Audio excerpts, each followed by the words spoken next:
오늘 장윤선의 현장 막점 맞고 현장 취재 달인 얘기 들어봐야 되는데 오늘은 네. 어떤 키워드를 준비해 오셨습니까? 키워드 네. 구속영장입니다. 네. 네, 또 자막에는 명태균 임열가 이렇게 예. 나오고 있는 것 같은데요. 네. 근데 지금 아시는 것처럼 명태균 씨를 포함해서 모두 4인에 대해서 구속영장 그렇죠. 청구가 네. 되었습니다. 명태균 씨 그리고 이제 김영선 전 의원 그리고 두 사람은 이미 뭐 너무 많이 알려진 것이고요. 알려지지 않은 두 사람은 혹시 강혜경 제보자 아니야? 김태열 전 미래한국연구소 소장 아니야 생각하실 텐데 이 두 분 아니고요. 네. 그 명태균 씨하고 금전거래한 걸로 전해지는 그 지방선거 예비 후보자들이에요. 그렇습니다. 근데 이분들은 둘 다 당선되지 않았어요. 그런데 각각 1인당 1억 2천씩 네. 2억 4천 수수한 전달한 거죠. 음. 명태균 씨에게 전달한 거고 명태균 씨는 받은 거니까 사실 이거는 이제 정치자금법 위반 혐의라고는 네. 하지만 글쎄 모르겠습니다. 경우에 따라서 뇌물죄가 해당이 될지는 모르겠어요. 하여튼 뭐 이런 문제들이 있다. 근데 그 4명의 구속영장이 청구된 거 가운데 그럼 4명을 다 칠 거냐? 제가 오늘 그 아직은 현직 검사 조국혁신당 이규원 대변인 오늘 아침에 인터뷰를 했는데 네. 예, 인터뷰를 했는데요. 이분 얘기는 검찰이 구속영장을 칠 때 이렇게 4명을 이렇게 그게 범위를 넓게 해서 치는 것은 누군가의 구속 확률을 높이기 위한 조처 가능성이 높다. 그러니까 준 사람은 받은 사람에 비해서 형량이 당연히 범죄 혐의가 당연히 낮을 네. 수밖에 없지 않겠습니까? 그러니까 영장 실질 심사 과정에서 판사들도 이 사람들은 좀 빼. 이렇게 결정할 가능성이 있고 김영선, 명태균 둘 다 구속할 수도 있고 경우에 따라서는 명태균 구속을 위한 액세서리 개념으로 김영선도 네. 청구했을 가능성이 있다. 그러니까 여기서 죄송합니다. 주요 타깃은 네. 명태균이다. 그래서 명태균 구속을 위한 나머지들은 장칠 가능성이 높다라는 얘기가 나오고요. 12일 오후 2시 구속영장 실질 심사가 있는데 맞습니다. 목요일이죠. 아마도 명태균 씨는 구속 가능성이 높다라고 이제 전망을 합니다. 근데 이제 아직은 현직 검사기 때문에 공무원적 용어를 씁니다. 네. 예단하기는 어렵다. 가능성이 있다. 이렇게 피해가는데 아마도 네. 이제 기자들한테 그렇게 설명을 하는 것 같아요. 명태균 입고다. 예, 이런 얘기를 하고 있어서 아마도 12일 그럴 가능성이 높은데 네. 이렇게 되면 명태균 씨가 또 태도가 또 바뀔 수도 그러니까요. 있다. 예. 예, 그 얘기는 김종대 의원님 말씀 듣고 저희가 얘기 나누는 사이에 김종대 전 의원님 어렵게 오셨습니다. 네, 반갑습니다. 아, 오늘 모자 스타일이 아니, 독특합니다. 매불쇼 왜 이렇게 늦게 끝내줘요? 늘 그래서, 늦어져요. 예. 좀 앞으로는 좀 뭐 둘 중에 한 군데만 해야 되겠어요. 저희 것만 하시죠. 그래야 되겠어요. 뭐 인기 많으니까요, 거기는. 예. 네.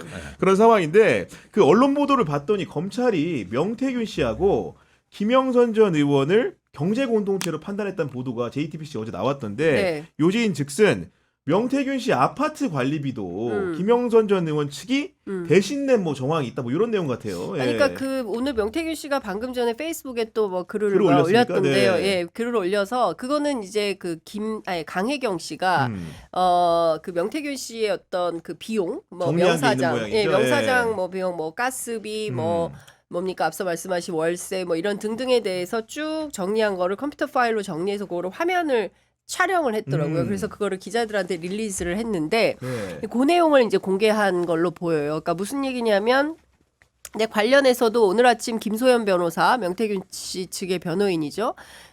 그분의 해명은 일종의 미래한국연구소를 김태열 씨한테 넘기는 과정에서 뭐라고 해야 되나 권리금 뭐 이런 개념으로 해서 4년간 1억 정도를 받은 거다. 그래서 특별하게 문제가 되지 않는다라고 이제 그 변호인은 해석을 하고 있고 그런데 이제 강혜경 씨는 그 내용을 쭉 정리를 했고 명태균 씨는 방금 전에 그 페이스북에 글을 올려서 날짜가 없다. 아. 예, 왜 날짜를 안 썼을까? 막 이제 이런 식으로 얘기를 하면서 뭔가 이제 의혹이 있다라는 내용의 페이스북에 글을 올렸어요. 근데 핵심은 세비 반띵으로 확인되는 것처럼 어쨌든 정부로 그러니까 그 뭡니까?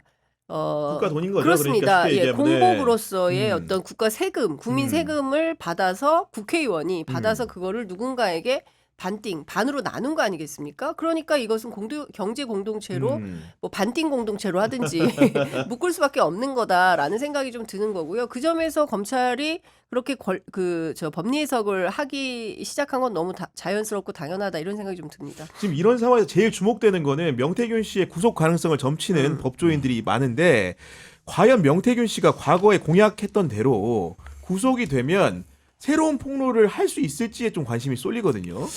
그러니까 탄산수가 병 속에 있었는데 이게 끌어 넘치려고 그러는데 병뚜껑이 막고 있다고. 나는 그게 김소연 변호사라고. 네.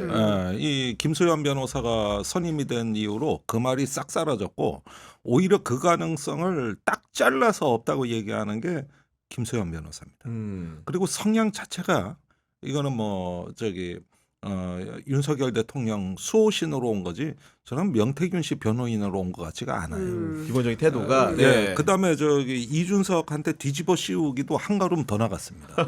오늘 악의 축이라고 그랬어요. 악의 축. 이준석이 악의 축이다. 축이다. 이건 나 이준석의 농간으로부터 시작됐다.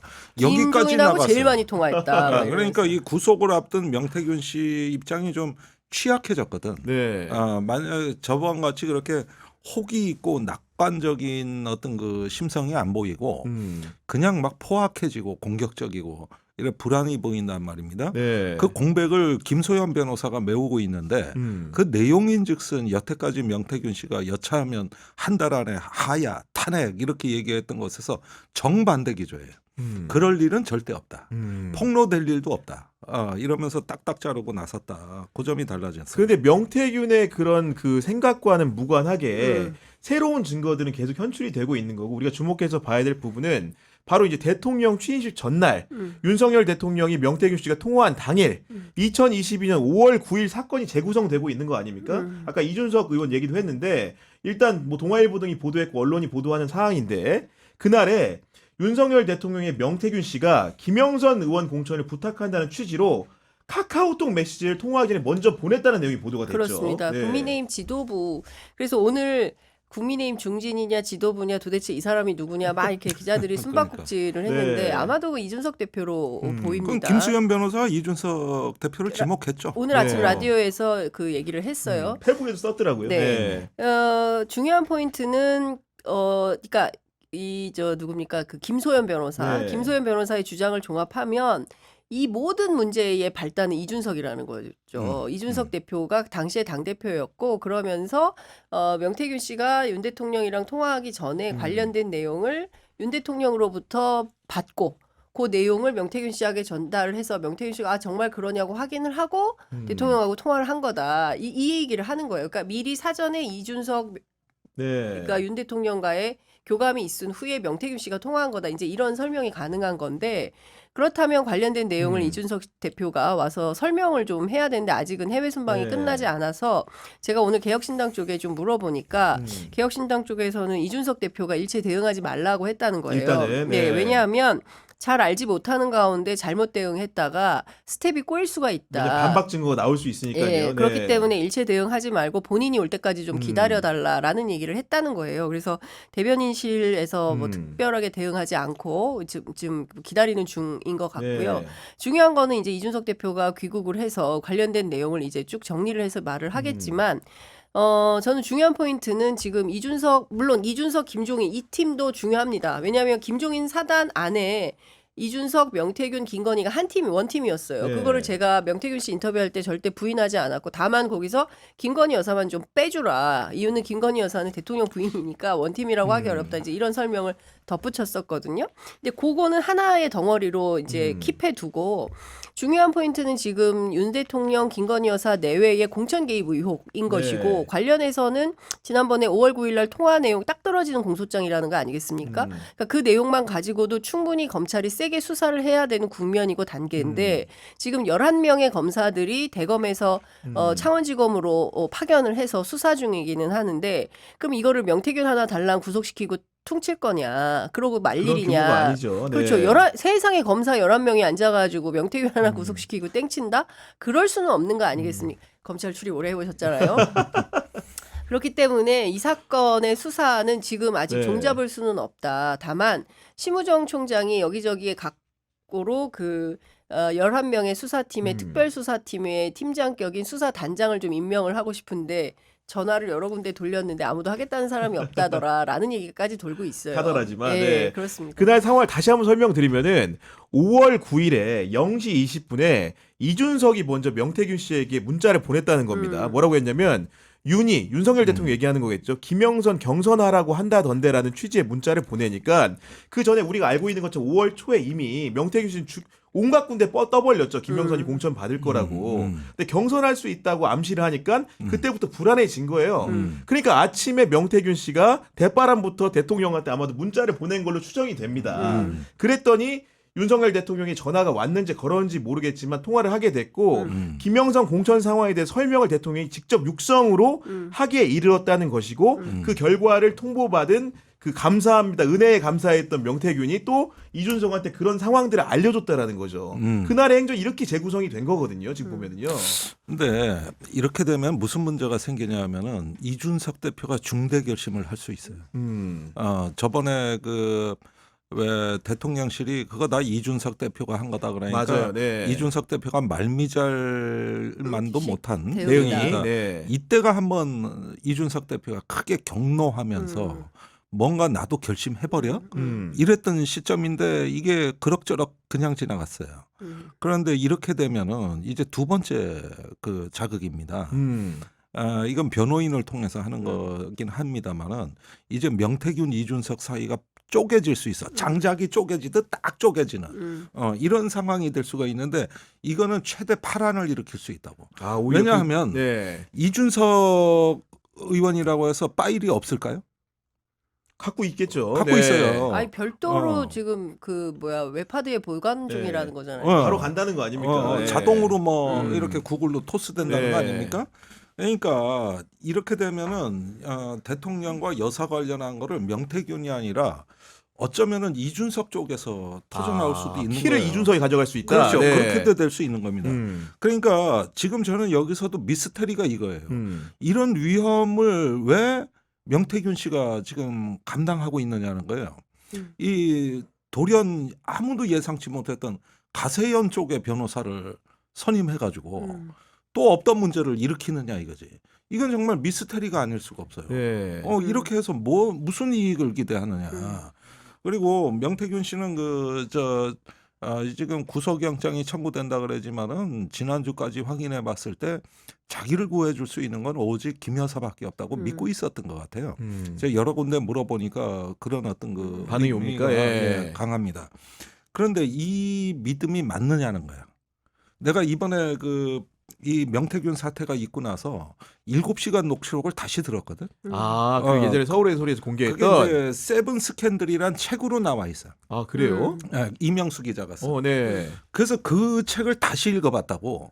그러느라고 주말을 다 보냈는데 완전히 새롭게 느껴지더라고. 이 어떤 책의 점이 가치가. 그렇습니까, 그게? 예. 그때나 지금이나 똑같아. 상황이. 똑같아. 그러니까 무슨 얘기냐. 김건희 씨는 정대택 회장 문제를 처리할 때나 어떤 도이치모터스 주가 조작 문제를 처리할 때나 항상 패턴이 똑같습니다. 지금 명태균 씨에 이르러서도 똑같아요. 그러니까 일단은 뒤집어 씌우고 책임 전가하고 이러는 부분들에 대한 너무나 자신만만함이 있어요. 그 배후에는 법적 카르텔이 존재하고 이걸 통해 무엇이든 할 수 있다고 믿는 겁니다. 그래서 정대택 씨가 국회 행정안전위원회 여야 합의로 증인이 채택됐었는데 그게 대선 후보 되기 전이거든요. 그걸 뒤집습니다. 증인 출석 15분 전에 뒤집어요. 그런데 이명수 기자한테는 사흘 전에 통화해서 그 증인 안 나갈 거야 이렇게 얘기를 해요.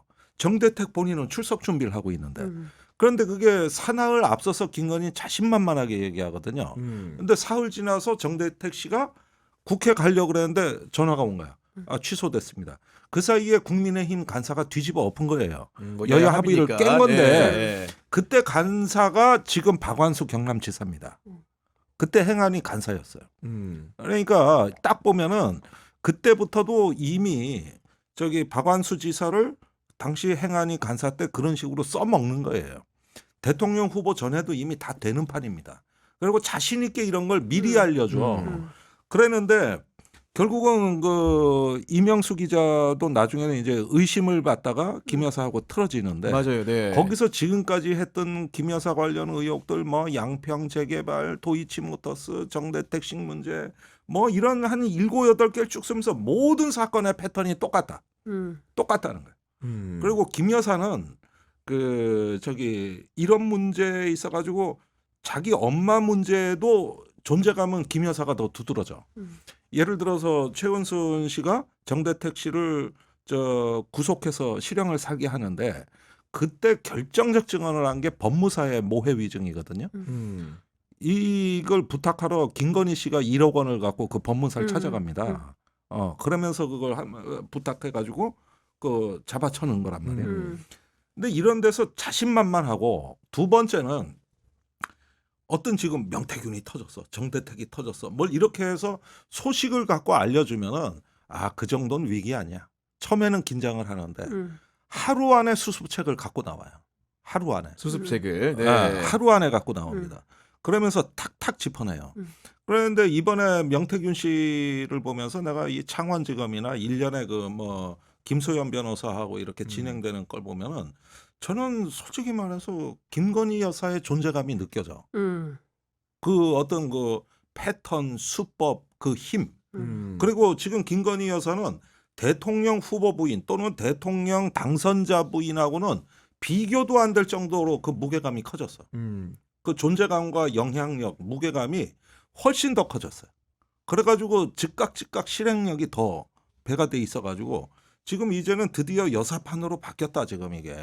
한동안은 명태균 판이었는데 네. 그게 바뀌었다고. 그리고 명태균 씨 착각하시면 안 돼요. 이제 김 여사는 예전에 동업자들, 동지들을 그런 식으로 배신해 왔다는 그 역사를 보라고. 본인도 그중에 이름을 추가할 수 있다는 거. 이걸 명태균 씨가 아셔야 돼 지금.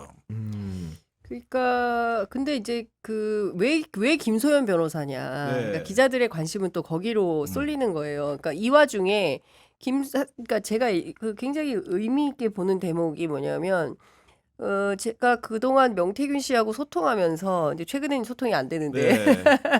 소통하면서 이제 굉장히 감쌌던 두 인물이 있으니 하나는 김종인 위원장이었고 하나는 이준석 그러니까, 대표였어요. 네. 그리고 김종인 위원장이 틈만 나면 나한테 우리 준석이 대통령 만들어줘라 막 이런 얘기를 했다고 했고 또 이준석 대표에 대해서는 절대로 나쁜 얘기를 하지 않았고 심지어 제가 있는 자리에서 그 장 기자가 막 이런 얘기하는데 잠깐만요 내가 전화해볼게 하면서 통화까지. 바로 전화를 네. 했는데 두 번 벨이 울리기 전에 이준석 대표가 받았어요. 그러니까 두 사람 간에는 굉장히 친밀감이 있는 사이인데 김소연이라는 사람을 변호인으로 쓴다?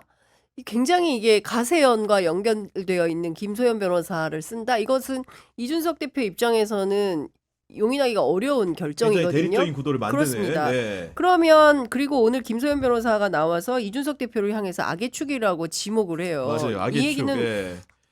이것은 이준석과 싸울 결심이지 이준석과 함께할 결심은 아닌 거예요. 네. 그러면 여기에서 김소연 변호사를 그냥 단순 변호인일까 아니면 정치적 목적이 포함된 것일까? 그리고 대부분의 법조인들이 하는 얘기가 지금은 그 그러니까 그 의뢰인의 그 이익에 부합하는 변호 활동을 해야 되는 상황이고 상황이죠. 네. 그리고 뭐가 됐든 그동안 이제 사건 관계를 잘 살펴보면서 명태균 씨 편에서 명태균의 변호인이 돼가지고 활동을 하는 게 아니라 어떤 측면에서는 자기 정치하는 스피커로. 예. 네. 저도 그렇게 봐요. 예 그렇기 때문에 저는 그런 의심이 드러나도. 그 얘기를 이제 많이 하는 겁니다. 그러면 김소연 변호사가 누구로부터 어떤 관계에서 명태균 보호를 하는 거냐. 그러니까 경우에 따라서는 명태균 감시용 또는 명태균 너 자료 뭐 가지고 있어? 네. 얼마나 가지고 있어? 한번 견적을 내볼까? 뭐 이런 용도의 아닌가. 근데 명태균 씨도 굉장히 보통은 아닌데. 수가 보통은 아니기 네. 때문에 그러니까 이 사람들 간에 근데 그런 얘기도 해요. 그러니까 이규현 검사는 무슨 얘기 하냐면 다 똑같다. 그리고 이게 상황이 닥쳐오면 네. 사람이 다 비슷하다는 거예요. 내용이? 예. 그리고 그런 위치에 있는 사람들이 하는 게 그래서 그런 거 맨날 확인하고 수사해서 범죄 사실을 뽑아내는 게 검사들이 하는 일이다. 창원지검에 있는 사람들이 다 그렇게 하고 있을 거다. 근데 그렇겠죠. 명태균 네. 씨가 그걸 잘 모르고 오판하고 있는 거 아닌가라는 생각도 좀 어리석은 대응을 하고 있다. 이제 이런 얘기를 하기도 하는데 중요한 대목은 예를 들어서 명태균 씨의 의도와 다르게 예컨대 감시용이랄까 얼마나 가지고 있어? 그리고 그 배후에 친윤독은 용산이 있다고 한다면 그러면 명태균 씨 입장에서는 굉장히 덫에 걸린 이런 상황이 되는 거죠. 아니 그런데 명태균 씨가 수가 높고 판을 짜는 사람이란 걸 난 인정을 하는데 네. 김건희 수도 그 못지 않아요. 김건희 여사 수도 그렇죠. 높으면 높아지. 그래서 근데 주말 내내 김건희가 어떤 사람인가 이것저것 찾아보고 보니까 이 김건희는요 인간의 한계를 정확히 간파해요. 쟤는 돈에 약해. 너 지금 배고프지?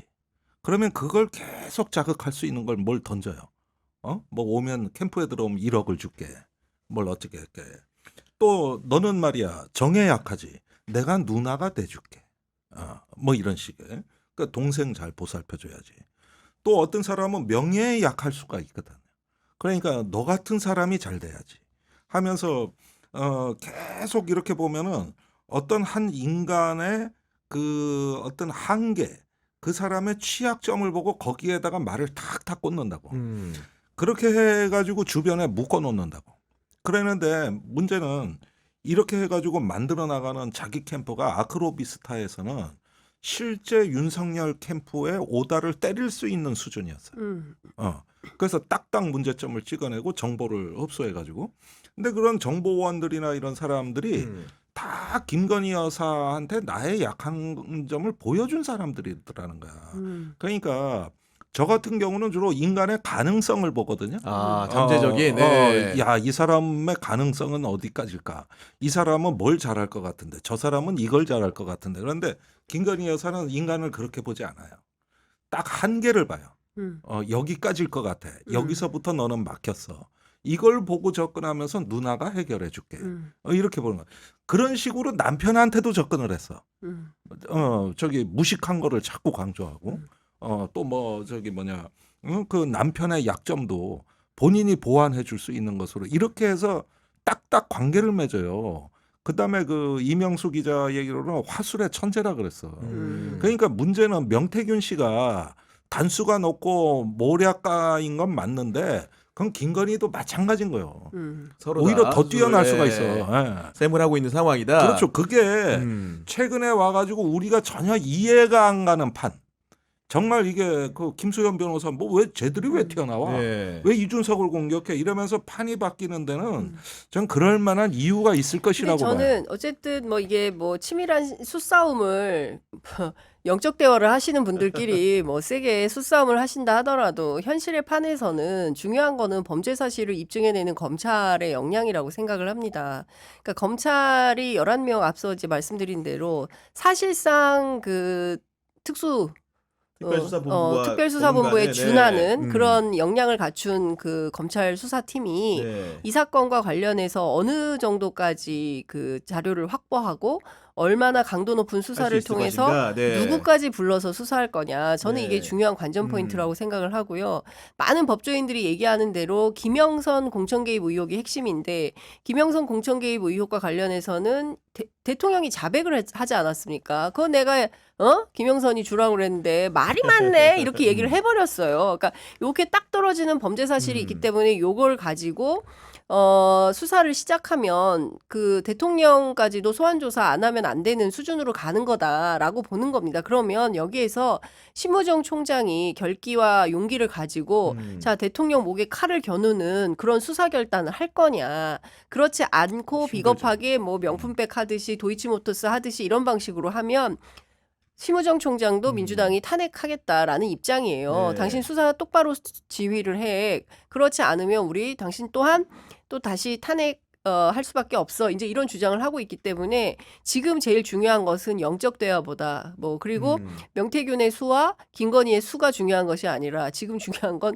수사 검사들의 의지다. 네. 수사 검사들의 의지가 얼마나 충만한가, 얼마나 세게 수사할 결심을 하고 있는가. 저는 이게 중요하다.